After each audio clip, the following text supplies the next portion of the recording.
সিরিয়ার দামেস্কে এজিদ ক্ষমতা দখল করলো এবং সরকারি মালের কোনো হিসাব নাই, অডিট নাই, স্বৈরাচারী কায়দায় তিনি ক্ষমতা দখল করে মদিনার আহলে বায়েত যারা মদিনার নেতৃবৃন্দকে তার আনুগত্য করার জন্য বাধ্য করলো। ঘটনার নগদ মিথ্যে। এজিদ ইবনে মুআবিয়া রাদিয়াল্লাহু তাআলা আনহুর রাজত্বতে ইরাকের মাটিতে কারবালার মাঠে নির্মমভাবে হোসাইন রাদিয়াল্লাহু তাআলা আনহু যে শহীদ হয়েছিলেন, যে ইতিহাস সমাজে শতকরা 80% থেকে 90%ই মিথ্যে হিসাবে ছড়িয়ে আছে। দুনিয়ার সব মুসলমান একমত এজিদে ফাসেক। ফাসেককে রাদিয়াল্লাহু আনহু বলা যায়? রাসূলুল্লাহর নাতি ইমাম হোসেনকে যে নির্দেশ দিয়ে হত্যা করালো, সে কোনোদিন মুসলমান হইতে পারে না, সে জালেম, ফাসেক, আমি বলি কাফের। মরে গেলে তোমরা সাক্ষী দিও, তোমরা কয়ো ইমাম হাসান বলেছে আমি তার নানার গোলাম। এই প্রশ্নটা আগে আসতো না, এখন আসতেছে, কারণ এজিদের দালাল বেড়ে গেছে বাংলাদেশ। ইয়াজিদের অনেক ত্রুটি আছে, অনেক বিচ্যুতি আছে। বর্তমানে মুহররম মাস আসলেই খারেজি ওয়াহাবির গোষ্ঠী সবচাইতে বড় একটা জিনিস বের হয়। এরা একবারে ঘর থেকে প্রস্তুতি নিয়ে বের হয় যে এজিদকে কেমনে বাঁচান যায়। আসসালামু আলাইকুম দর্শক, এক শ্রেণীর আলেমেরা বলতেছে কারবালার ঘটনা সম্পূর্ণ মিথ্যা এবং ইমাম হুসাইন রাদিয়াল্লাহু তাআলা আনহুকে এজিদ হত্যা করেনি। এজিদ নাকি ভালো মানুষ ছিল, এজিদ নাকি ফরেজগার লোক ছিল। আরো বলতেছে এজিদ নাকি রাদিয়াল্লাহু তাআলা আনহু। দর্শক, এই শায়েখেরা আরো বলতেছে ইমাম হুসাইন রাদিয়াল্লাহু তাআলা আনহুর হত্যার পিছনে কোনোভাবেই নাকি জড়িত না এজিদ। দর্শক, ভিডিওতে আমরা আরো জানবো কারবালার ঘটনা কি সত্যি মিথ্যা নাকি সত্য। ভিডিওতে আমরা আরো জানবো ইমাম হুসাইন রাদিয়াল্লাহু তাআলা আনহুর হত্যার পিছনে কি এজিদের হাত ছিল নাকি হাত ছিল না। দর্শক, এই সমস্ত শায়েখেরা আর কি কি বলতেছে বিস্তারিত পুরো ভিডিওটি দেখলেই আপনারা সবকিছু ক্লিয়ার হয়ে যাবেন ইনশাআল্লাহ। তাই ভিডিওটি কেউ স্কিপ করবেন না। তো দর্শক, চলুন আর কথা না বাড়িয়ে বিস্তারিত ভিডিওতে দেখে আসি। এই সেই চাঁদ, এই চাঁদে ইমাম হুসাইন শহীদ হয়েছে, মরে নাই, চিল্লায় বলেন মারহাবা। আরেকটি হাদিসের আলোচনা শুনুন। হাদিসের বাসে হুজুর বসে আছেন, দুই নাতিরে কোলে লইয়া। হযরত জিবরিল এসে, হুজুর ওরা আদরের দুই নাতি, তাই না? জিবরিল, তুমি একটা নতুন প্রশ্ন করলা, তুমি কি কোনো সংবাদ নিয়ে আসছো? জিবরিল বলেন, জি হ্যাঁ নবী। কিসের সংবাদ? দুঃখের না সুখের? হযরত জিবরিল বলেন, দুঃখের সংবাদ। দুঃখে? বলো, আমাকে তো শুনতেই হবে। নবীজি গো, যেই দুই নাতিরে এত বেশি ভালোবাসেন আপনার,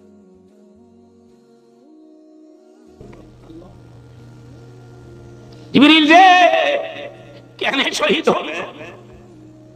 কি করে হবে? আমার কাছে সব বলে বলো, আমার মা ফাতেমার কাছে বলিও না। ফাতেমা যেন না জানে, খবরদার আমাকে বলো।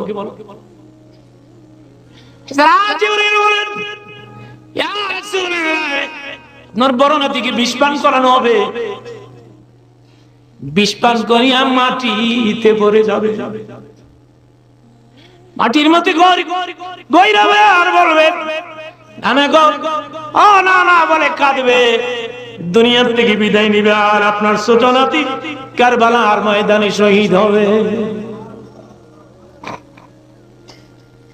এক ফোঁটা পানি, একটু পানির জন্য নবীজি আপনি আমার কথা বিশ্বাস করেন আমি জানি। হ্যাঁ জিবরাইল, তোমার কথা বিশ্বাস করি। হ্যাঁ বলুন, আমাকে একটু সময় দেন, আমি কারবালায় যাব আর আসবো। কারবালায় গিয়ে কারবালার এক খণ্ড মাটি, এক টুকরা মাটি এনে হুজুরের কাছে দিয়েছি। নবী গো, কারবালার মাটি লয়ে এসি আমি। আমার কথা যদি বিশ্বাস না হয়, আপনি এই মাটির থেকে গ্রাম নিয়ে একটু টেস্ট করে দেখতে পারেন। হযরত জিবরাইল নিয়ে আসা মাটির টুকরা নাগের গোড়ায় নিয়ে গ্রান নিয়ে দেখি, মাটির থেকে তাজা রক্তের গ্রান পাওয়া যায়। কে কোথায় আছিস? নবী পেরেশান হয়ে গেছে। কে কোথায় আছিস? জলদি করে একটা বোতল এনে দে।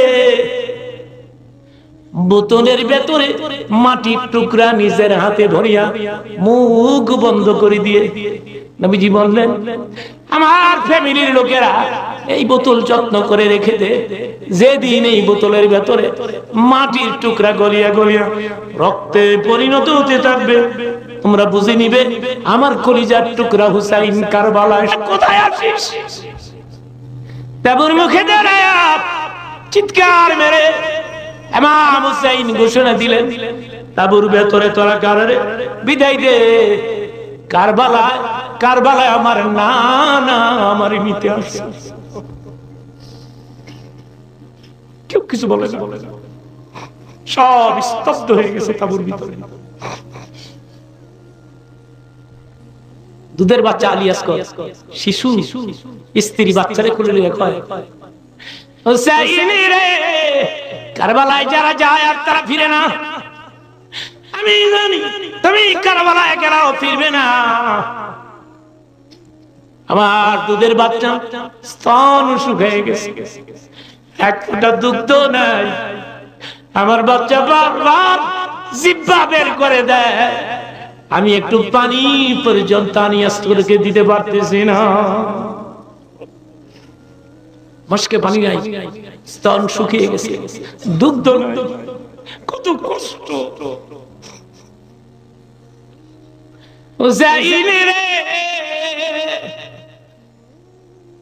আমি জানি তুমি কারবালায় গেলে আর ফিরবে না, কারবালায় যারা যায় আর তাবুতে ফিরে না। পারবে আমার দুধের বাচ্চা আলিয়াসকরকে ফোরাত নদীর একটু পানি পান করাইতে পারবে? বাচ্চারে কোলে লইয়া একটু খেয়াল করবে, বাচ্চারে কোলে লইয়া ফোরাত নদীর কিনারে দাঁড়ায় ইমাম হুসাইন ডেকে ডেকে বলেছিলেন, আমার নানার সাহাবীরা, এত তাড়াতাড়ি তোমরা আমাকে কেমনি ভুলে গেল? তোমরা আমাকে কেড়ে নিতা, নানার কুল থেকে মুখের খাবার না খাইয়া খাওয়াইতা, চুমা দিতা, বুকে লাগাইতা, এত তাড়াতাড়ি কেমনে বলিয়া গেল? তাহলে বলো আমি নবীর নাতি নই, বলে দাও রে আমি আলীর সন্তান নই। কিতাবে যেমন আসছে আমি তেমনই বলতেছি, কিন্তু বলে দাও আমি রাসূলের নাতি নই। কেউ কিছু বলে না, চুপ হয়ে দাঁড়িয়ে আছে। তোমাদের মাঝখান থেকে একজন আসো, আসিয়া দেখিয়া যাও, এই যে আমার গায়ে জামাটা, এই জামা আমার নানার গায়ের জামা। বন্ধুগণ, রাসূলের একটা জামা কারবালা মাঠে ইমাম হুসাইনের গায়ে ছিল।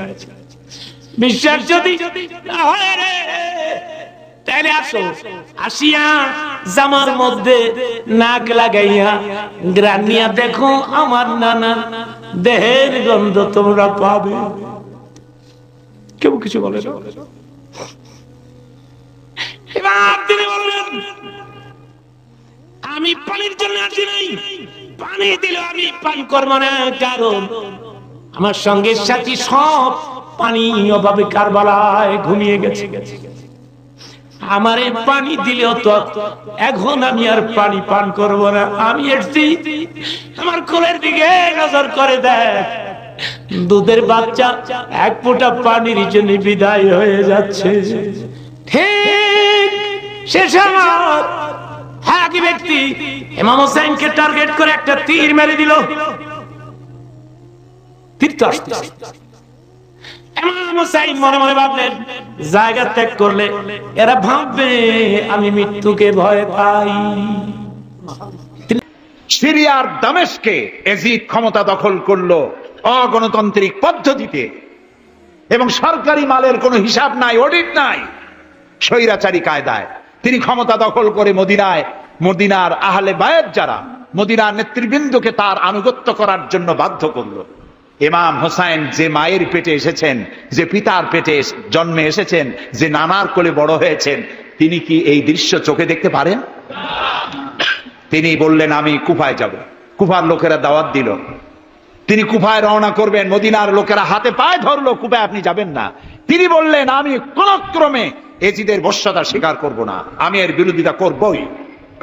মাত্র 72 জন লোক নিয়ে তিনি কুফার দিকে অগ্রসর হলেন। এই 72 জনের মধ্যে 40 জন পুরুষ আর 32 জন নারী আর শিশু। তিনি যখন কারবালা প্রান্তরে পৌঁছে গেছেন, ইবনে জিয়াদ কুফার গভর্নর, তিনি বাধা দিলেন, বললেন আমার দরবারে হোসাইনকে হাজির করো। ইমাম হোসাইন বললেন, যে ব্যক্তি আল্লাহর আখিরাতকে অস্বীকার করেছে, রাসূলকে অস্বীকার করেছে, আমি তার সামনে জীবন থাকতে যাব না। রাতারাতি ইয়াজিদ 6000 সৈন্য পাঠিয়ে দিল। ইমাম হোসাইনের সাথে লোক কত? মাত্র 72। 6000 লোক কি যুদ্ধ করা লাগে 72-এর সাথে? শুধু যদি মার্চ করে পায়ের তলায় পিছে 72 জন শেষ হয়ে যাবে। হযরত ইমাম হোসেন রাতের বেলায় সঙ্গীদের বললেন, ও আমার সাথীরা, ইয়াজিদ আমার শির চায়, আমাকে চায়, আমার সঙ্গে থেকে তোমরা তোমাদের জীবনকে বিপন্ন করো না, তোমরা সবাই ফিরে চলে যাও মদিনায়। সাথীরা বললেন, ইমাম, আজকে যদি আপনাকে ছেড়ে জীবনের মায়া নিয়ে মদিনায় ফিরে যাই আর আপনার যদি শাহাদাত নসিব হয়, তাহলে কিয়ামতের দিন আল্লাহর নবীর সামনে আমরা কি জবাব দেব? আমরা আমাদের জীবন দিয়ে আপনাকে পাহারা দেব। সকালবেলা যুদ্ধ শুরু হয়ে গেল।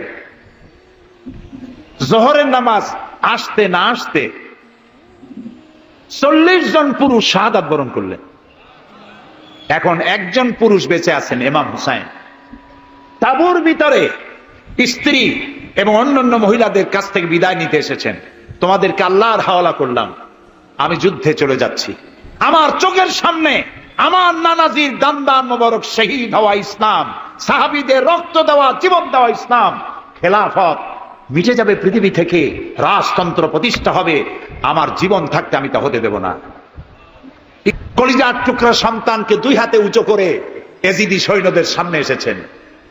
এজিদি সৈন্যরা, আমার হাতের দিকে তাকাও, এটি রসুলের আওলাদ, আমার কলিজার টুকরা সন্তান। ফোরাতের অফুরন্ত পানি প্রবাহিত হচ্ছে, একটু ফোরাতের কুলটা ছেড়ে দাও, ওর একটু পানি পান করায়। আমার সাথে তোমাদের শত্রুতা থাকতে পারে, এই নিষ্পাপ বাচ্চার সাথে তো কোনো শত্রুতা থাকার কথা নয়। তার এই আবেগপূর্ণ কথা এজিদি সৈন্যদের কলিজা স্পর্শ করলো না। তারা বিষাক্ত তীর নিক্ষেপ করলো। ইমাম হোসাইনের উঁচু করে ধরা বাচ্চার বুকের ভিতর থেকে বিষাক্ত তীর প্রবেশ করে বেরিয়ে গেল অপর প্রান্ত থেকে। মুখের কাছে যখন আকণ্ঠ তৃষ্ণার্ত পিপাসার্ত হোসাইন মুখের কাছে পানি নিয়েছেন, হঠাৎ ভেসে উঠল মনের পর্দায়, একটু আগে আমার কলিজার টুকরা সন্তান এই পানির অভাবে চলে গেল। 40 জন মানুষ বিদায় হলো, এক ফোঁটা পানি দিতে পারলাম না, এই পানি আমি কেমনে খাই? হাতের থেকে পানি পড়ে গেল। অশ্বের পৃষ্ঠে আরোহণ করলেন, চতুর্দিক থেকে তীর আর তরবারি আসতে লাগলো। ইমাম হোসাইন বললেন, থামো, একটু থামো, তোমরা কাকে তীরবিদ্ধ করছো? আমি কি তোমাদের রসুল মুহাম্মদ সাল্লাল্লাহু আলাইহি সাল্লামের নাতি নই? আমি কি তোমাদের রসুলের কলিজার টুকরা মা ফাতেমার নয়নের মণি নই? কেমন করে আমার গায়ে তোমরা তীর মারো? উম্মে সালমা, আমাদের মা উম্মে সালমা রাদিয়াল্লাহু তাআলা আনহা, সকাল বেলায় 11ই মুহররম সকাল বেলায় তিনি ঘরে বসে কাঁদতেছেন। কয়েকজন প্রতিবেশী মহিলা এসে বলছেন, মা আপনি কাঁদেন কেন? তিনি বলছেন, আজকে রাত্রে আমি স্বপ্ন দেখেছি রাসূলুল্লাহ আমার বাড়ি এসেছেন। আমি দেখতে পেলাম আল্লাহর রাসূলের চোখ দিয়ে পানি পড়ছে, দাড়ি মোবারক ধুলা মাখা, মুখ কাটা বলি। আমি জিজ্ঞেস করলাম, ইয়া রাসূলুল্লাহ আপনি কাঁদেন কেন? মুখখানা মলিন কেন? দাড়ি মোবারকে ধুলাবালি কেন? রাসূলুল্লাহ বললেন, উম্মে সালমা তুমি জানো না আমি এইমাত্র কারবালা থেকে এসেছি। আমি দেখে এলাম আমার কলিজার টুকরা হুসাইনের শির মোবারক তার দেহ থেকে বিচ্ছিন্ন করে ঘোড়ার পদতলি, ঘোড়া দিয়ে পদদলিত করা হয়েছে তার দেহ মোবারক। ঘটনার নগদ মিথ্যে। এজিদ ইবনে মুআবিয়া রাদিয়াল্লাহু তাআলা আনহুর রাজত্বতে ইরাকের মাটিতে কারবালার মাঠে নির্মমভাবে হোসাইন রাদিয়াল্লাহু তাআলা আনহু যে শহীদ হয়েছিলেন, যে ইতিহাস সমাজে শতকরা 80% থেকে 90%ই মিথ্যে হিসাবে ছড়িয়ে আছে। যারা মিথ্যে হিসাবে ছড়িয়েছে তার একজন হচ্ছেন বিষাদ সিন্ধুর লেখক। আমার বুঝ অনুপাতে তার 70% কথাই মিথ্যা, আমি যেভাবে তদন্ত করেছি। সম্মানিত দিনী ভাই বোন, এই শিয়াদের মহরমের 10 তারিখের এই ডুবি তবলা, গান বাজনা, বাদ্যযন্ত্রের মাধ্যমে হোসেনের শহীদকে সমর্থন জানানো বা তার জন্য দুঃখ বেদনা প্রকাশ করা, এইগুলি নেহায়াত অন্যায়। এরকম অন্যায় কাজকে, ন্যাক্কারজনক, নোংরা, হারাম, নাজায়েজ কাজকে ইসলাম কখনো সমর্থন করে না। আর কখনো মনে করবেন না যে হোসেনের শহীদের এই ঘটনাটি মহরমের 10 তারিখের সাথে সম্পৃক্ত। মহরমের 10 তারিখে সিয়াম রাখতে হবে, এর কারণ হলো আল্লাহ ফেরাউনকে ডুবিয়ে দিয়েছেন আর মূসাকে বাঁচিয়ে দিয়েছেন। তাই মূসা আলাইহিস সালাম শুকরিয়া হিসেবে সালাত আদায় করতেন। আমাদের নবী মুহাম্মদ সাল্লাল্লাহু আলাইহি সাল্লাম বলছেন, আরে আমি হচ্ছে শুকরিয়া আদায়ের ব্যাপারে বেশি হকদার, আমিও মহরমের 10 তারিখে সিয়াম পালন করব। তখন সাহাবীগণ বলছেন, বলেন কি আপনি ইহুদি খ্রিস্টানদের বিরোধিতা করতে বলেন, আর আপনি সিয়াম পালন করবেন? মানে ইহুদি খ্রিস্টানরা এই দিনকে বড় দিন মনে করে। শোনো, যদি তাই হয়, এতে যদি তাদের সাদৃশ্য হয়ে যায়, তাহলে আমি বেঁচে থাকলে 9ম দিন সিয়াম পালন করব মহরমের। 9 তারিখ হবে বিরোধিতা আর 10 তারিখ হবে শুকরিয়া। এই হোসেনের শহীদের 10 তারিখের কোনো সম্পর্ক নাই। তাকদীর বশত এই কারবালার মাঠের ঘটনাটা মহরমের 10 তারিখেই ছিল, যার কারণে মানুষ ইতিহাসকে এলোমেলো করে দিয়েছে। আর হোসেন রাদিয়াল্লাহু তাআলা ইতিহাসকে বিকৃত করে জিয়াদ ইবনে মুআবিয়া ইয়াজিদ ইবনে মুআবিয়া রাদিয়াল্লাহু তাআলার উপরে অনেক কিছু আপত্তি তুলেছে। ঘটনা ঠিক নয়। ইয়াজিদ ইবনে মুআবিয়া রাদিয়াল্লাহু তাআলার এই কাজে কোনো হাত ছিল না, এই কথাই ঠিক। ইয়াজিদকে আমি যেটা মনে করছি, আপনি যেটা মনে করেছেন সেটা নয়। ইয়াজিদ হোসেনকে হত্যা করেননি, হত্যা করেছে ওবায়দুল্লাহ বিন জিয়াদ আদেশ না পেয়ে। ইতিহাস বিভ্রান্ত হয়ে তারা বলে থাকেন হক বাতিলের লড়াই এই কারবালার লড়াই। কারবালার লড়াই হক বাতিলের লড়াই ছিল না, এটা ছিল ইজতিহাদি বিষয় আর শিয়াদের প্ররোচনা এবং ধোঁকা। হক বাতিলের লড়াই ছিল না, তার প্রমাণ হলো 3টি। কয়টি? 1 নাম্বার প্রমাণ হলো ইমাম হুসাইন রাদিয়াল্লাহু তাআলা আনহু যখন যাচ্ছেন, তখন সাহাবায়ে কেরামগণ তার সঙ্গে শরীক না হয়ে তাকে বাধা দিলেন। তাহলে একজন লোক হক প্রতিষ্ঠা করতে যাচ্ছেন, বাতিলকে দমন করতে যাচ্ছেন, আর সাহাবীগণ বাধা দিচ্ছেন, তো সাহাবীরা কি বাতিলের পক্ষে? নাউজুবিল্লাহ মিন যালিক। এটা হলো 1 নাম্বার প্রমাণ। 2 নাম্বার প্রমাণ হলো ইমাম হুসাইন রাদিয়াল্লাহু তাআলা আনহুর সোলজারে যত লোক ছিল, প্রায় 72 জন লোক, তার অধিকাংশ নারী এবং অসহায় শিশু। কেউ যদি বাতিলকে দমন করার জন্য, হক প্রতিষ্ঠার জন্য যুদ্ধ করতে বের হন, সে কি পরিবারের ছোট বড়, আন্ডা বাচ্চা, নারী, অসহায় তাদেরকে নিয়ে বের হন? যদি হক প্রতিষ্ঠার লড়াই হয় আর বাতিলকে দমন করার লড়াই হয়, তাহলে তো তিনি আন্ডা বাচ্চা নিয়ে যেতেন না। ইমাম হুসাইন রাদিয়াল্লাহু তাআলা আনহু শিয়াদের এই প্ররোচনা বুঝতে না পেরে, প্রবঞ্চনা বুঝতে না পেরে, তিনি সরল মনে সেখানে রওনা দিলেন। ইয়াজিদ মুসলমান কিনা জানলে উপকৃত হব। এই প্রশ্নটা আগে আসতো না, এখন আসতেছে, কারণ ইয়াজিদের দালাল বেড়ে গেছে বাংলাদেশে। ঠিক কিনা? ইয়াজিদ প্রীতিও বেড়ে গেছে না? আমরা যখন ইয়াজিদকে ফতোয়া দিই সে মুসলমান ছিল না, তখন আমাদেরকে বলা হয় শিয়া। তারা ইয়াজিদকে গালিগালাজ করে, কিন্তু আমরা সেই জন্য গালিগালাজ করি না। আমরা বলি আল্লাহ রাসূল সাল্লাল্লাহু আলাইহি ওয়াসাল্লামের নাতি ইমাম হোসেনের হত্যায় তার নির্দেশ ছিল। 1 2 আল্লাহ রাসূল যে খেলাফত রেখে গেছেন, সেই খেলাফতকে পরিবর্তন করে সে মুলুকিয়াত চালু করছে। ঠিক কিনা? খেলাফতকে অস্বীকার করছে, মুলুকিয়াত চালু করছে। 3 মদ পান করাকে সে হালাল মনে করত। সেই জন্য ফাথুল কাদিরের লেখক ইবনুল হুমাম ইমাম মালিকের সূত্র ধরে বলেছেন, ইমাম আহমদ বিন হাম্বল বলতেন সে কাফের। তারপরে দেখুন, বদর যুদ্ধে যখন ইমাম হোসেন রাদিয়াল্লাহু তাআলা আনহু শহীদ হলেন কারবালায়, ঢালের মধ্যে ওনার মাথা রেখে পাশে আরো 18টা মাথা ছিল আহলে বাইতের। ইয়াজিদের কাছে নেওয়া হলো দামেস্কে। এই মারদুদ অভিশপ্ত তার সভাসদদেরকে লক্ষ্য করে বলল, ইন্নী জাযাইতুহুম বিমা ফাআলু বিআশয়াখে কুরাইশিন ওয়া সানাদিদিহিম। বদর যুদ্ধে মুহাম্মদ সাল্লাল্লাহু আলাইহি ওয়াসাল্লাম যুদ্ধ করেছেন, কুরাইশদের 70 নেতা মারা গেছিল, তার মধ্যে তার দাদা উতবাও ছিল। আজ হোসেন ও তার সঙ্গীদের হত্যা করে বদর যুদ্ধের পুরস্কার দিলাম। সেই এজিদকে মুসলমান বলা যায়? ইমাম জাওজি রওয়ায়াত করেছেন, যখন ইমাম হোসেন রাদিয়াল্লাহু তাআলা আনহুর মাথা তার সামনে রাখা, কাক ডাকতেছে, কাক। তখন সে বলতেছে, ফানাইবাল গুরাবু কুলতু কুল আও লা তাকুল কাদ ইক্তাযাইতু মিনার রাসূলি দুয়ুনি। কাক ডাকতেছে, আমি বললাম কাক ডাকুক আর না ডাকুক, তুই চিল্লা, তুই ডাক আর না ডাক। আজকে মুহাম্মদ সাল্লাল্লাহু আলাইহি ওয়াসাল্লাম বদরে যে হত্যা করেছেন আমার দাদা ও অন্যান্য কুরাইশদেরকে, হোসেনকে হত্যা করে আমি ঋণ পরিশোধ করব। সে জিদকে মুসলমান বলা যায়? আপনার ইউটিউবে আমার পূর্ণাঙ্গ লেকচার লাইভ আছে, অসংখ্য কিতাব থেকে আমি রেফারেন্স দিয়ে দেখিয়েছি। এজিদকে মুসলমান বলার কোনো সুযোগ নাই। প্রমাণ একমত, এজিদে ফাসেক। ফাসেককে রাদিয়াল্লাহু আনহু বলা যায়? রাসূলুল্লাহর নাতি ইমাম হোসেনকে যে নির্দেশ দিয়ে হত্যা করালো, সে কোনোদিন মুসলমান হইতে পারে না, সে জালেম, ফাসেক, আমি বলি কাফের। মাহমুদ আলুসি এজিদের ব্যাপারে 3 পৃষ্ঠা আলোচনার পর সিদ্ধান্ত দিলেন, ফাকুলু ইন্নাল খাবিস লাম ইউসাদ্দিক বিরিসালাতিন নবী মুহাম্মদ সাল্লাল্লাহু আলাইহি ওয়াসাল্লাম। আমি মাহমুদ আলুসির পেশাবের সমান এই মৌলবী হয় নাই, কুয়ার ব্যাং মৌলবী, ঠিক পেশাবের সমান হয় নাই।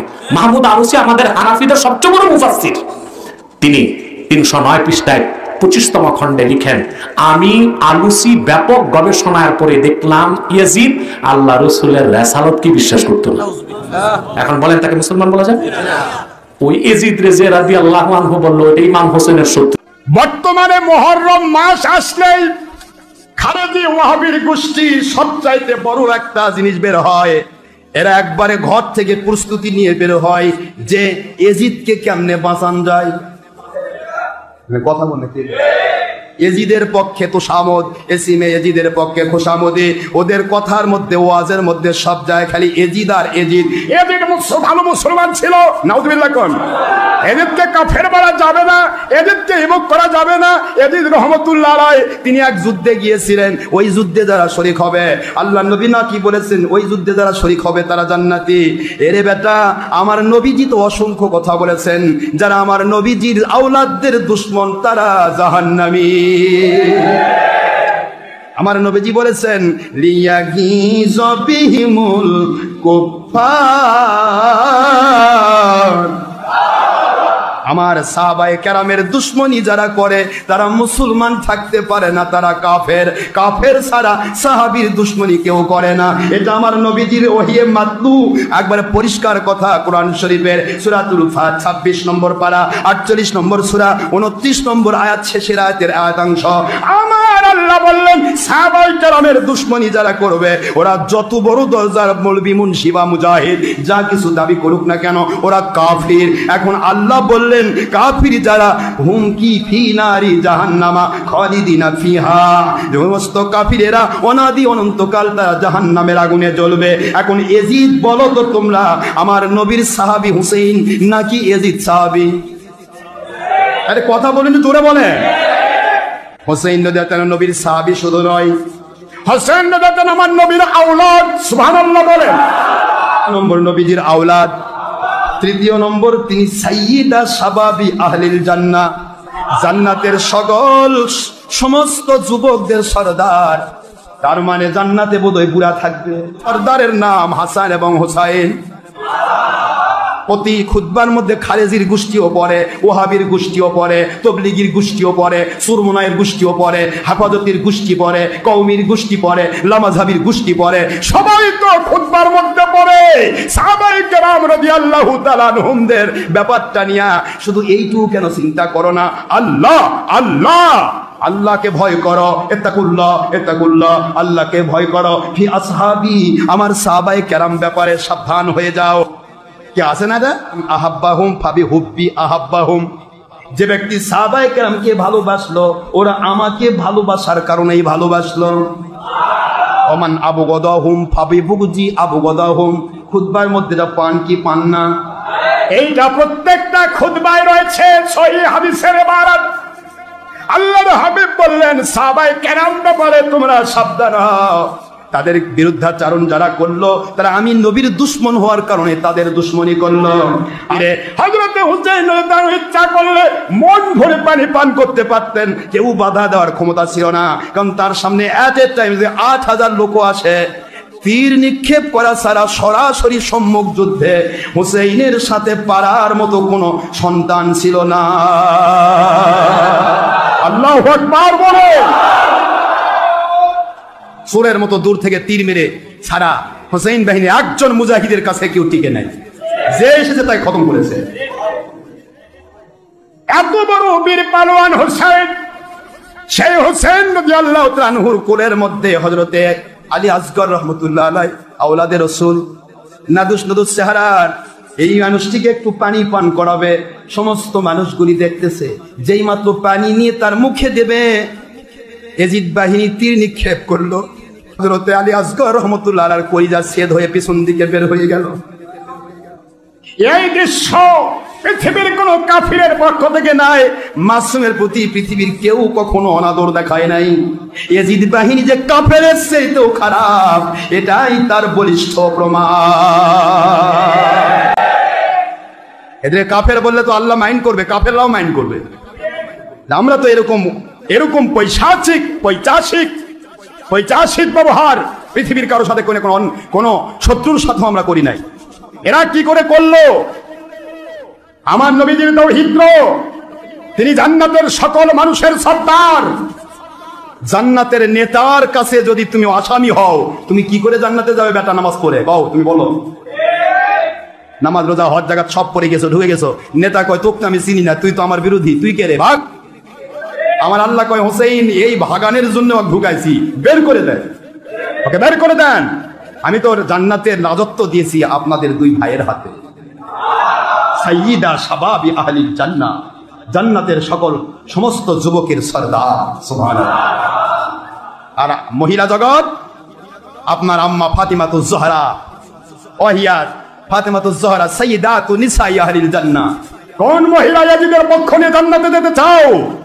যে ইয়াজিদ হোসেনের বিরোধী, আর হোসেনের মা হযরতে ফাতিমাতুজ জোহরা রাদিয়াল্লাহু আনহা, তিনি জান্নাতের মহিলাদের সরদারিনী।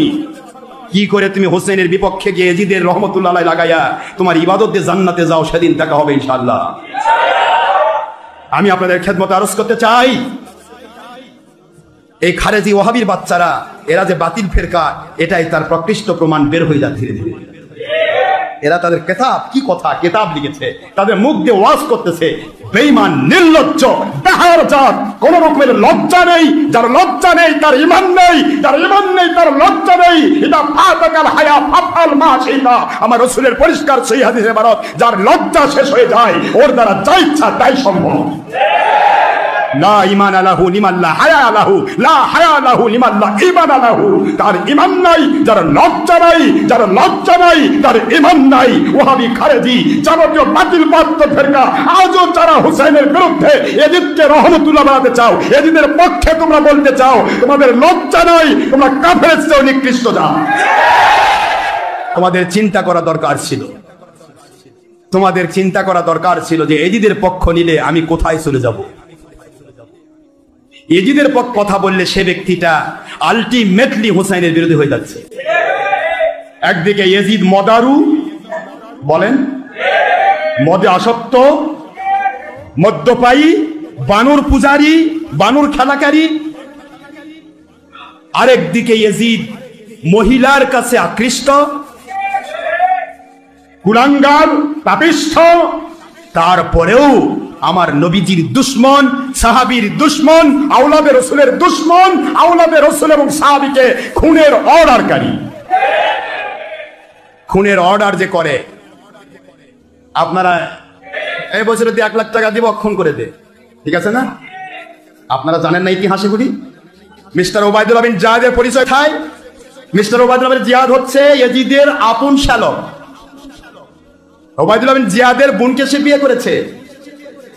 কথা কি বুঝতেছেন?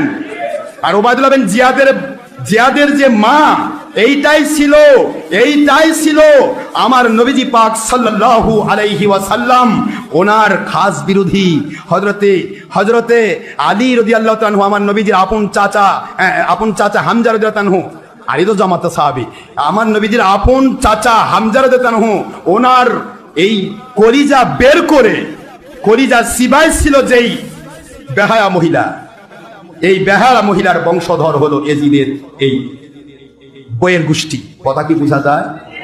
এখন এই যে আমার নবীজির মাথার উপর পাথর মেরেছিল যে মহিলাটা, এই মহিলার মেয়ে হচ্ছে এই এজিদের বইয়ের মা। আপনার ফিকে আকবর দেখুন, ওবায়দুল্লাহ বিন জিয়াদ বলতেছে, আল্লাহর কসম এজিদ আমাকে হত্যার হুমকি দিয়েছে, আমি যদি হুসেইনকে খুন না করি তাহলে এজিদ আমাকে খুন করে ফেলবে। এই কথা তার উক্তি, স্বীকারোক্তি। আর আজকের ওহাবি খারেজি বাতিল 72 বেরকা ওয়াজ করতেছে বেলজ্জার জাত, কয় যে ইয়েজিদ খুব ভালো মানুষ, তিনি হুসেইনের খুনের ব্যাপারে কোনো প্রকার উনি নিষ্পাপ, ওনার কোনো দোষ নাই। এ তো আমার প্রশ্ন, আচ্ছা ইয়েজিদকে বাঁচানোর জন্য তোমাদের দায়িত্ব দিছে কি? আমাদের তো হুসেইনের পক্ষে বলার দায়িত্ব আল্লাহ এবং নবী দিয়েছে। কথা বলছেন না কেন? কথা বলেন। আমাদের হুসেইনের পক্ষে বলতে কে আদেশ করেছেন? কে? হুসেইনের পক্ষে বলা কোরআনের আদেশ। সাহাবীর পক্ষে বলা কার আদেশ? আল্লাযিনা তাবাউহুম বিইহসান রাদিয়াল্লাহু আনহুম ওয়া রাদু আন ওয়া আ'আদ্দা লাহুম জান্নাতিন তাজরি তাহতাল আনহার খালিদিনা ফিহা আবাদা যালিকাল ফাউজুল আযীম। আমার আল্লাহ স্পষ্ট কোরআন সূরা তাওবার 100 নম্বর আয়াত শরীফে স্পষ্ট করে দিলেন। 9 নম্বর সূরা 11 নম্বর পারা আল্লাহ কি বললেন? যে সাহাবায়ে কেরামের মতের সাথে যাদের মত মিলবে, তাদের আমল আকীদার সাথে যাদের আমল আকীদা মিলে যাবে, আমি এজিদ বাহিনী তারা চালু করতে চেয়েছিল রাজতন্ত্র। কি রাজতন্ত্র? আর আমার হুসেইন চালু করতে চাইলেন খেলাফত। কি জোরে বলেন? খেলাফত আলা মিনহাজুন নবুওয়াত।